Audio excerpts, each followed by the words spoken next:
दिनै भारत हादरनि 70थि उदांस्रि सान।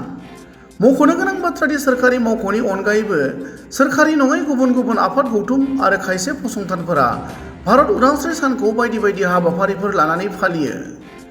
बेबादिनो गसाइगाव महकुमा खुंथाया 70थि भारत उदांस्रि सानखौ गसाइगाव सोरखारि जौसिन गेजेरारि फरायसालिनि गेलेग्रा फोथाराव रंगिना संगिना गाब गोनां हाबाफारिनि गेजेरजों फालियो।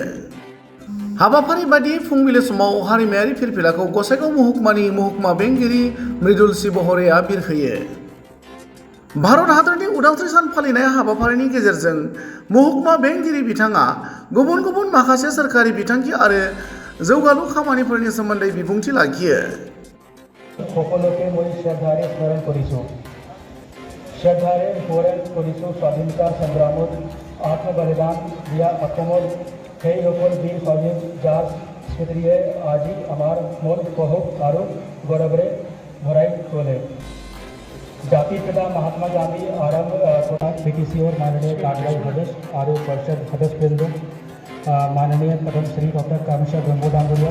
गुबुन फारसेथिं 70थि उदांस्रि सानजों लोब्बा लानानै मार्च पेरेडआव पुलिस जवान SSB जवानफोरजों लोगोसे गसाइगाव ओनसोलनि 60निबो बांसिन फरायसालिनि फरायसा फरायसुलिफोरा बाहागो लायो।